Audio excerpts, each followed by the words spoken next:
श्री सीताराम चंद्राभ्याम नमः। उत्तरकांड 24वां सर्ग। रावण द्वारा अपहृत हुई देवता आदि की कन्याओं और स्त्रियों का विलाप एवं शाप। रावण का रोती हुई शूर्पणखा को आश्वासन देना और उसे खर के साथ दंडकारण्य में भेजना। लौटते समय दुरात्मा रावण बड़े हर्ष में भरा था। उसने मार्ग में अनेकानेक नरेशों, ऋषियों, देवताओं और दानवों की कन्याओं का अपहरण किया। वह राक्षस जिस कन्या अथवा स्त्री को दर्शनीय रूप सौंदर्य से युक्त देखता, उसके रक्षक बंधुजनों का वध करके उसे विमान पर बिठाकर रोक लेता था। इस प्रकार उसने नागों, राक्षसों, असुरों, मनुष्यों, यक्षों और दानवों की भी बहुत सी कन्याओं को हरकर विमान पर चढ़ा लिया। उन सब ने एक साथ ही दुख के कारण नेत्रों से आंसू बहाना आरंभ किया। शोकाग्नि और भय से प्रकट होने वाले उनके आंसुओं की एक एक बूंद वहां आग की चिंगारी सी जान पड़ती थी। जैसे नदियां सागर को भरती हैं, उसी प्रकार उन समस्त सुंदरियों ने भय और शोक से उत्पन्न हुए अमंगलजनक अश्रुओं से उस विमान को भर दिया। नागों, गंधर्वों, महर्षियों, दैत्यों और दानवों की सैकड़ों कन्याएं उस विमान पर रो रही थीं। उनके केश बड़े बड़े थे, सभी अंग सुंदर एवं मनोहर थे। उनके मुख की कांति पूर्ण चंद्रमा की छवि को लज्जित करती थी। उरोजों के तट प्रांत उभरे हुए थे। शरीर का मध्य भाग हीरे के चबूतरे के समान प्रकाशित होता था।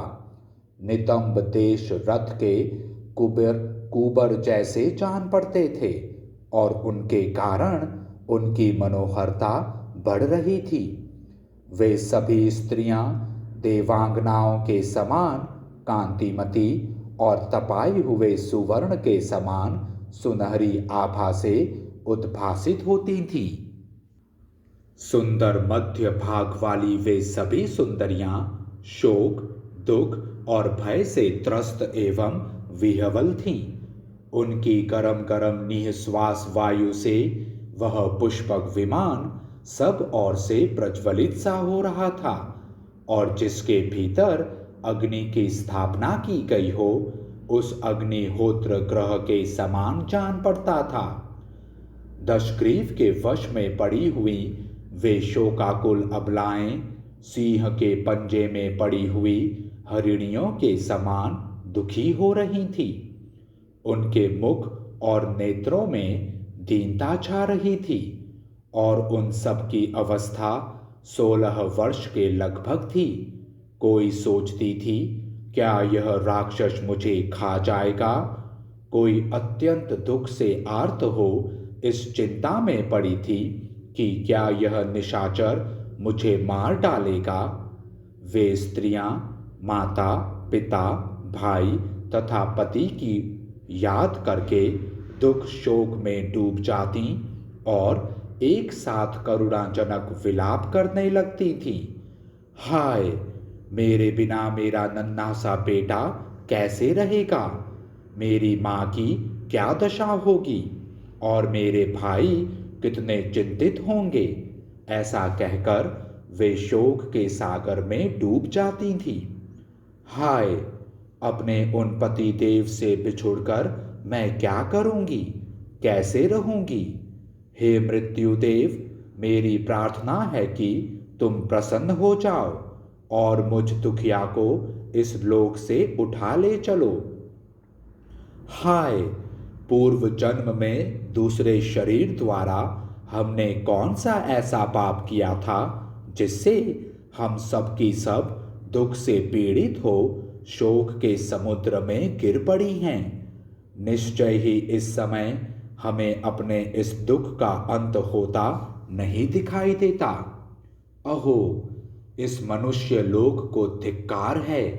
इससे बढ़कर अधम दूसरा कोई लोक नहीं होगा, क्योंकि यहाँ इस बलवान रावण ने हमारे दुर्बल पतियों को उसी तरह नष्ट कर दिया जैसे सूर्यदेव उदय लेने के साथ ही नक्षत्रों को अदृश्य कर देते हैं। अहो, यह अत्यंत बलवान राक्षस वध के उपायों में ही आसक्त रहता है। अहो, यह पापी दुराचार के पथ पर चलकर भी अपने आप को धिक्कारता नहीं है। इस दुरात्मा का पराक्रम इसकी तपस्या के सर्वथा अनुरूप है, परंतु यह पराई स्त्रियों के साथ जो बलात्कार कर रहा है, यह दुष्कर्म इसके योग्य कदापि नहीं है। यह नीच निशाचर पराई स्त्रियों के साथ रमण करता है, इसलिए स्त्री के कारण ही इस दुर्बुद्धि राक्षस का वध होगा। उन श्रेष्ठ सती साध्वी नारियों ने जब ऐसी बातें कह दी, उस समय आकाश में देवताओं की दुंदुभियां बज उठीं और वहां फूलों की वर्षा होने लगी। पतिव्रता साध्वी स्त्रियों के इस तरह शाप देने पर रावण की शक्ति घट गई। वह निस्तेज सा हो गया और उसके मन में उद्वेग सा होने लगा। इस प्रकार उनका विलाप सुनते हुए राक्षस राज रावण ने निशाचरों द्वारा सत्कृत हो लंकापुरी में प्रवेश किया।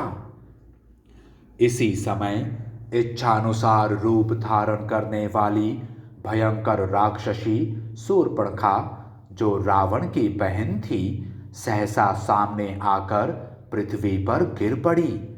रावण ने अपनी उस बहन को उठाकर सांत्वना दी और पूछा, भद्रे, तुम अभी मुझसे शीघ्रतापूर्वक कौन सी बात कहना चाहती थी? शूर्पणखा के नेत्रों में आंसू भरे थे। उसकी आंखें रोते रोते लाल हो गई थी। वह बोली, राजन, तुम बलवान हो, इसलिए न तुमने मुझे बलपूर्वक विधवा बना दिया है। राक्षस राज, तुमने रणभूमि में अपने बल पराक्रम से 14,000 कालकेय नामक दैत्यों का वध कर दिया है। तात, उन्हीं में मेरे लिए प्राणों से भी बढ़कर आदरणीय मेरे महाबली पति भी थे। तुमने उन्हें भी मार डाला। तुम नाम मात्र के भाई हो, वास्तव में मेरे शत्रु निकले। राजन, सगे भाई होकर भी तुमने स्वयं ही अपने हाथों मेरा वध कर डाला। अब तुम्हारे कारण मैं वैधव्य शब्द का उपभोग करूंगी, विधवा कहलाऊंगी। भैया, तुम मेरे पिता के तुल्य हो। मेरे पति तुम्हारे दामाद थे। क्या तुम्हें युद्ध में अपने दामाद या बहनोई की भी रक्षा नहीं करनी चाहिए थी? तुमने स्वयं ही युद्ध में अपने दामाद का वध किया है। क्या अब भी तुम्हें लज्जा नहीं आती? रोती और कोसती हुई बहन के ऐसा कहने पर दशग्रीव ने उसे सांत्वना देकर समझाते हुए मधुर वाणी में कहा, बेटी, अब रोना व्यर्थ है। तुम्हें किसी तरह भयभीत नहीं होना चाहिए। मैं दान, मान और अनुग्रह द्वारा यत्नपूर्वक तुम्हें संतुष्ट करूंगा। मैं युद्ध में उन्मत्त हो गया था। मेरा चित्त ठिकाने नहीं था। मुझे केवल विजय पाने की धुन थी, इसलिए लगातार बाण चलाता रहा। सम्रांगण में जूझते समय मुझे अपने पराय का ज्ञान नहीं रह जाता था। मैं रणोन्मत्त होकर प्रहार कर रहा था, इसलिए दामाद को पहचान न सका। बहन, यही कारण है कि जिससे युद्ध में तुम्हारे पति मेरे हाथ से मारे गए। अब इस समय जो कर्तव्य प्राप्त है उसके अनुसार मैं सदा तुम्हारे हित का ही साधन करूँगा। तुम ऐश्वर्यशाली भाई खर के पास चलकर रहो। तुम्हारा भाई महाबली खर 14,000 राक्षसों का अधिपति होगा। वह उन सबको जहाँ चाहेगा भेजेगा और उन सबको अन्न, पान एवं वस्त्र देने में समर्थ होगा। यह तुम्हारा मौसेरा भाई निशाचर खर सब कुछ करने में समर्थ है और देश का सदा पालन करता रहेगा। यह वीर मेरी आज्ञा से शीघ्र ही दंडकारण्य की रक्षा में जाने वाला है। महाबली दूषण इसका सेनापति होगा। वहाँ शूरवीर खर सदा तुम्हारी आज्ञा का पालन करेगा और इच्छानुसार रूप धारण करने वाले राक्षसों का स्वामी होगा। ऐसा कहकर दशग्रीव ने 14,000 पराक्रमशाली राक्षसों की सेना को खर के साथ जाने की आज्ञा दी। उन भयंकर राक्षसों से घिरा हुआ खर शीघ्र ही दंडकारण्य में आया और निर्भय होकर वहाँ का अकंटक राज्य भोगने लगा। उसके साथ शूर्पणखा भी वहाँ दंडक वन में रहने लगी। इस प्रकार श्री वाल्मीकि निर्मित आर्ष रामायण आदि काव्य के उत्तर कांड में 24वां सर्ग पूरा हुआ। जय श्री राम।